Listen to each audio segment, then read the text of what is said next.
Congratulations, you're still reading. It's time to tie together a few things we've learned.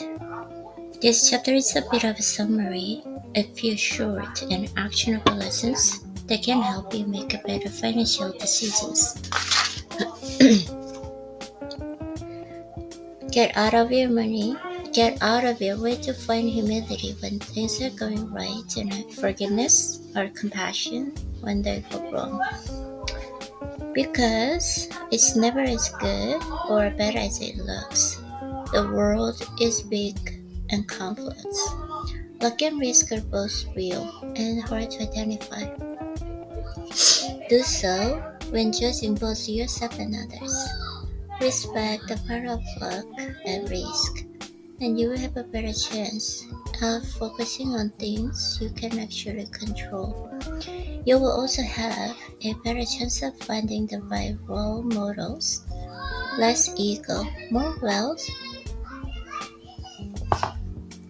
Saving money is the gap between your ego and your income, and wealth is what you don't see.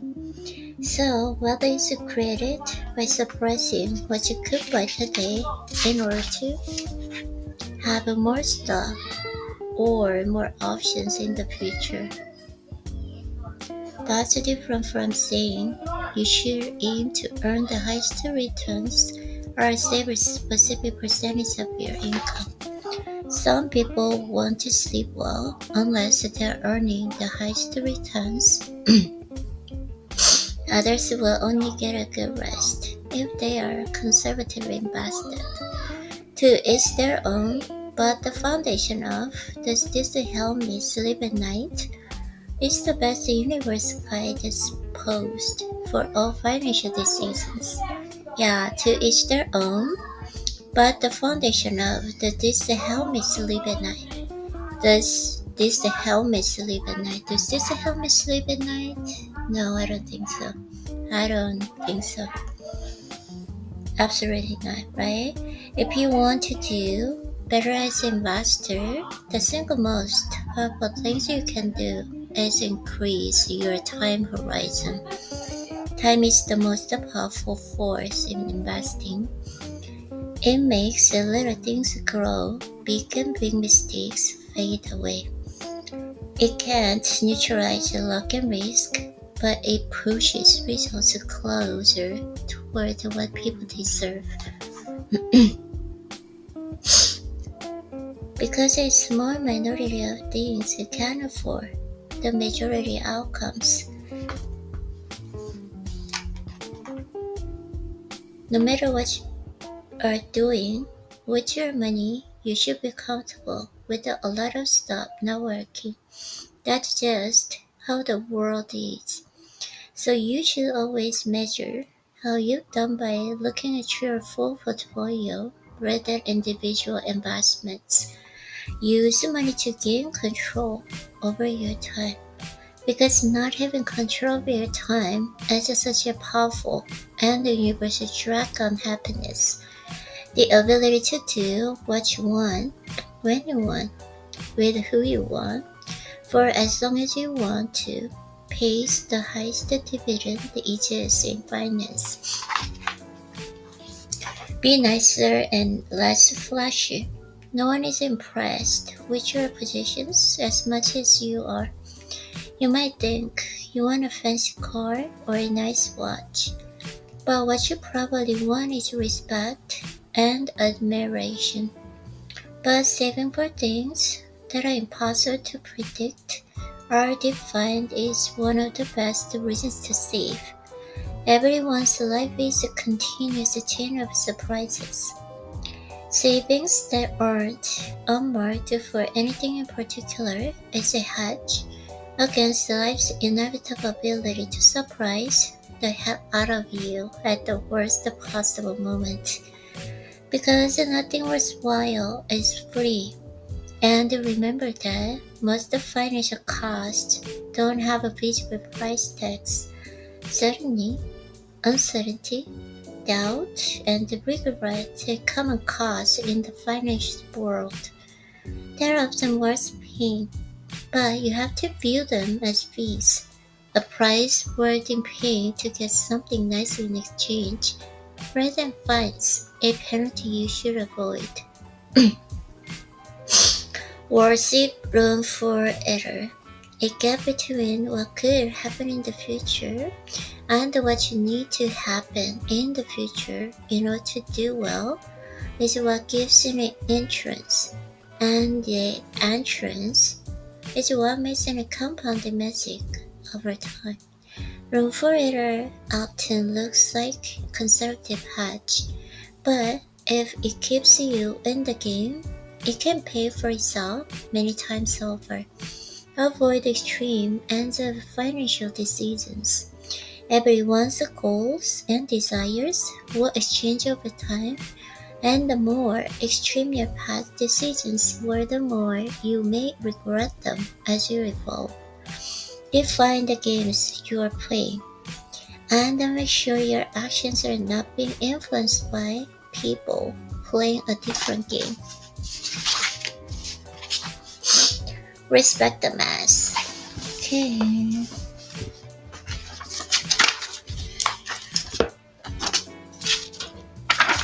Respect the mass. Smart, informed, and reasonable people can disagree in finance because people have vastly different goals and desires. There is no single right answer, just the answer that works for you. Now let me tell you what works for me. Compassion. Just show me what you do with your own money.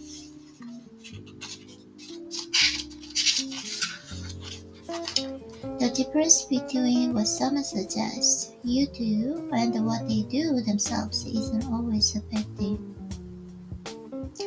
It just underscores that when dealing with complicated and emotional issues that affect you and your family, there is no one right answer.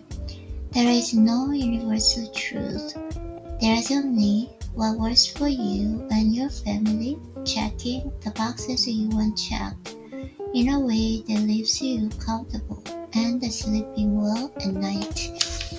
We can leave aside rich, but independence has always been my personal financial goal.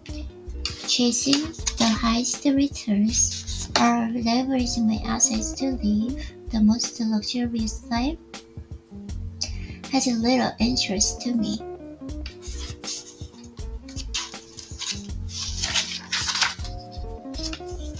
We are so far committed to the independence camp that we've done things that makes a little sense on paper. We own our house without a mortgage, which is the worst financial decision we've ever made, but the best money decisions we ever made. Mortgage interest rates were absurdly low when we bought our house, and a rational advisor would recommend taking advantage of cheap money and investing extra savings in higher return assets like stocks. But our goal isn't to be coldly rational, just psychologically reasonable. Coldly rational, but just psychologically reasonable. Eliminating the monthly payment feels better than maximizing the long-term value of our assets. It makes me feel independent. I don't try to defend this decision to those pointing out its flaws or those who would never do the same. On paper, it's defenseless, but it works for us. We like it. That's what matters. Good decisions aren't always rational. At some point, you have to choose between being happy or being right. We do it because cash is the oxygen of independence, and more importantly, we never want to be forced to sell the stocks we own. We want the probability of facing a huge expense and needing to liquidate stocks to cover to be as close to zero as possible. Perhaps we just have a lower risk tolerance than others. But everything we've learned about personal finance tells me that everyone, without exception, will eventually face a huge expense they did not expect. And they don't plan for these expenses specifically because they did not expect them. The few people who know the details of our finances ask, what are you saving for? A house? A boat? A new car? No, none of those. I'm saving for a world where coveralls are more common than we expect. Not being forced to sell stocks and recover expense also means we are increasing the odds of letting the stocks we own compound for the longest period of time. Charlie Munger put it well. The first rule of compounding is never interrupt it unnecessarily.